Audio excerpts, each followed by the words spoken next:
અમદાવાદના ધોળકા તાલુકાના જલાલપુર વજીફા ગ્રામ પંચાયતમાં વહીવટીતંત્રની લાલિયાવાડી અને ભેદભાવની નીતિ સામે આવતા ખળભળાટ મચી ગયો છે. ગામના તલાટી મંત્રી અને સરપંચ પર જાતિવાદ રાખીને અરજદારોએ હેરાન કરવાના તેમજ અગાઉના ભ્રષ્ટાચારના ગંભીર આક્ષેપો સાથે ઉચ્ચ સ્તરે રજૂઆત કરી છે. અરજદાર રોશનકુમાર શાહના જણાવ્યા અનુસાર તેમની પત્નીના બક્ષીપંચના દાખલા માટે જરૂરી ફોર્મ પર સહી સિક્કા કરવા માટે તેઓ છેલ્લા 20-25 દિવસથી પંચાયતના ધક્કા ખાઈ રહ્યા છે.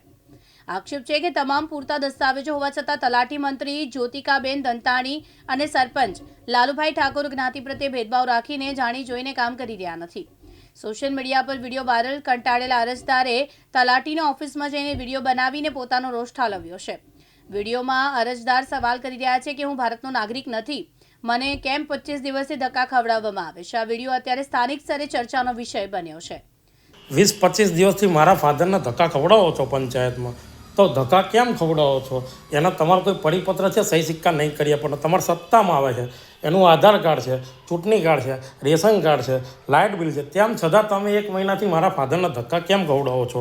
આની સિવાય આની પહેલાં સરપંચશ્રીએ મારા ફાધરને 1 મહિનાથી 45 દિવસ સુધી ધક્કા ખવડાવેલા છે, એ દાખલો પડ્યો છે. તો પુરાવા પૂરતા હોવા છતાં તમે ધક્કો કેમ ખવડાવો છો? એનું તમે મને કારણ બતાવો. પહેલાં તો એ બેન છે કે આપણે ગામના છે નહીં, એમના જ્યાં નેટિવ હોય ને ત્યાં એના જાતિનો દાખલો નીકળે. ક્યાંથી? એમનું પિયર હોય ત્યાંથી જાતિનો દાખલો. પણ બેન, એ તાલુકા વિકાસ અધિકારીને જોવાનું છે બેન, તમારે નથી જોવાનું. ટીડીઓ તાલુકા દાખલો તમારે કાઢવાનો છે બેન. દાખલો કાઢવાની સત્તા કોની છે? સાઈન અહીંથી ફોર્મ થશે ને પછી થશે ને. પણ બેન, ફોર્મમાં તમારે એ જોવું જરૂરી છે? તમારી જોડે પરિપત્ર છે કે ત્યાંનું કોઈ ડોક્યુમેન્ટ છે? તો પરિપત્ર બતાવો મને. વેરિફિકેશન જાતિનો દાખલો બક્ષીપંચનો કાઢવાની સત્તા કોની? તાલુકા વિકાસ અધિકારીની, ટીડીઓની, બરાબર? એ તમારી સત્તામાં આવતું નથી. તમારા ડોક્યુમેન્ટ શું જોવાના? ચૂંટણી card, Aadhaar card, ration card, light bill, document પૂરતા છે, છતાં તમે મહિનાથી મારા ફાધરના કેમ પાછળ? તમે કીધું સોગંદનામું લાવો, સોગંદનામું કરી દીધું, તેમ છતાં તમે ધક્કા કેમ ખવડાવો છો? બેન અહીંના છે જ નહીં તો પછી ગામના છે જ નહીં. પણ બેન, એ તાલુકા વિકાસ અધિકારીનો વિષય છે. તમે જેના સહી સિક્કા કરી આપો કોરામાંય કરી આપો છો. સાંભળો બીજી વાત, કોમલબેન કાર્તિક કુમાર પટેલ, એમનું પિયર થાય જરોદ, તાલુકો વાઘડિયા, જિલ્લો વડોદરા. એમની સાસરી થાય બદરખા, તાલુકો ધોળકા, જિલ્લો અમદાવાદ. એમની મોસાળ સાસરી થાય જલાલપુર વજીફા, તાલુકો ધોળકા, જિલ્લો અમદાવાદ. એમનો જન્મનો દાખલો એમના પિયરમાંથી નીકળે, તેમ છતાં તમે આ ગ્રામ પંચાયતમાંથી કાઢી આપો છે. એની એફઆઈઆર થઈ છે, ચિંતા ના કરશો. એની આરટીઆઈ મેં માગી લીધી છે, એફઆઈઆરની કોપી આવશે, હું એટેચ કરીશ, બરાબર? એનો તમે જવાબ આપજો. તે સિવાય રમણભાઈ મરઘાભાઈ દેવી પૂજક, આજથી 2 કે 3 વર્ષ પહેલાં એ ભાઈ ઘણા વર્ષો પહેલાં ગામ છોડીને જતા રહેલા છે અથવા ગુમ થયેલા છે. એમનો દાખલો કાઢી આપવાની સત્તા કોની? પ્રાંત ઓફિસમાં એની પ્રાંત સાહેબ સામે એની અપીલ દાખલ થાય, ત્યારબાદ પ્રાંત સાહેબ હુકમ કરે ગ્રામ પંચાયત તરફ, ત્યારબાદ એ હુકમના આધારે તમારા રજિસ્ટરમાં નોંધીને દાખલો આપવાનો. તેમ છતાં એ દાખલો તમે કાઢી આપો છે. આટલા ખોટા કામ થાય છે ગ્રામ પંચાયતમાં, તેમ છતાં બેન, આ મારું સાચું કામ હોવા છતાં તમે કેમ નથી કરી આપતા? તમે મને ના થયું હોય તો લેખિતમાં આપો કે એમના પિયરમાંથી નીકળશે, અહીંથી નહીં નીકળે. એટલે બેન, મારે તમારી જોડે કોઈ ચર્ચા કરવાની રહેતી નથી પછી, બરાબર?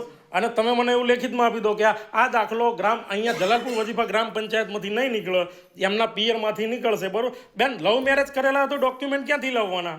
અહીંયા જે પૂરતા ડોક્યુમેન્ટ છે જલાલપુર વજીફાના, બરાબર? એટલે તમે જો મને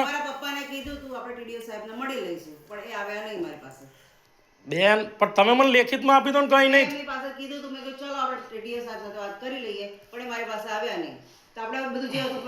બેન, તમે મને લેખિતમાં આપી દો કે આ દાખલો જલાલપુર વજીફા ગ્રામ પંચાયતમાંથી નહીં નીકળે, ભાત ગ્રામ પંચાયતમાંથી તમારે કઢાવવો પડશે, તો હું એના પિયરમાં જઈશ, હું એના તલાટી. તો તમે મને લેખિતમાં આપો બેન, ધક્કા ના ખવડાવશો.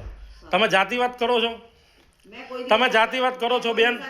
તો કોમલબેન કાર્તિક કુમાર પટેલ, એમનું પિયર થાય જરોદ, અને તમે મોસાળ સાસરીનો દાખલો કાઢી દીધો, એની એફઆઈઆર બી છે બેન, તમારી ઉપર થયેલી છે, 2025નો કેસ છે. આની પહેલાં બી સરપંચશ્રી તમે 1.5 મહિના પાછળ ફેરવા, એટલે સરપંચશ્રી તમે જાતિવાદ કરો છો. તો બેન, પાછળ ફેરવવાનું કારણ શું? તમે લેખિતમાં આપો, તમે લેખિતમાં આપો, બરોબર? તમારે જે અધિકારી જોડે વાત કરે મને તમે લેખિતમાં આપો જવાબ. નકર હું કાલે ફડફડિયા મોકલું, મારે મોકલવાના હતા, બરાબર?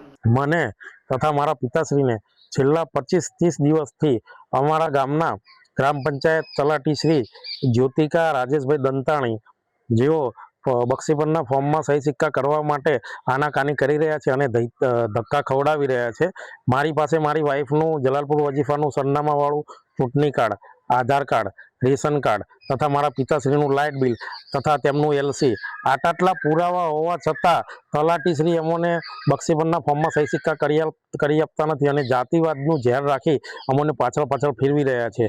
આ બાબતે ટીડીઓ સાહેબને મારા પિતાશ્રી મળેલા છે તો ટીડીઓ સાહેબ એવું કહે છે કે બ્લડ રિલેશનનું કોઈ ડોક્યુમેન્ટ લાવો તેમના પિયરનું, અને ગ્રામ પંચાયતમાં જઈએ તલાટીશ્રીને પૂછીએ તો તલાટીશ્રી એવું કહે છે કે આ ગામમાંથી ના થાય, આ બેન આ ગામના વતની નથી, એમના પિયરમાંથી થાય.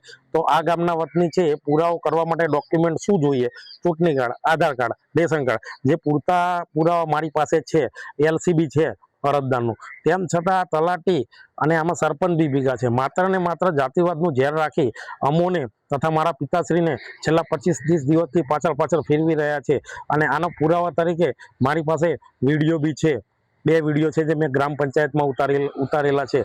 તો આ બાબતે મને તથા મારા પિતાશ્રીને ધક્કા ના ખાવા પડે અને અમોને ન્યાય મળી રહે તે બાબતે આપ સાહેબશ્રીને નમ્ર અરજ કરું છું. આ બાબતે આપે ક્યાં રજૂઆત કરી લેખિત? આ બાબતે અમોએ ગઈકાલે તાલુકા વિકાસ અધિકારી, જિલ્લા વિકાસ અધિકારી, ધોળકા પ્રાંત, કલેક્ટર શ્રી, ગુજરાત હાઈકોર્ટ, માનવ અધિકાર આયોગ ગાંધીનગર, SC/ST સેલ અપના બજાર, આ 6 થી 7 જગ્યાએ મેં કાલે સ્પીડ પોસ્ટથી મોકલી દીધેલી છે ટપાલો, અને એની કોચ મારી પાસે પડેલી છે. ગોહિલ સોહિલ કુમાર, દિવ્યાંગ ન્યૂઝ, અમદાવાદ.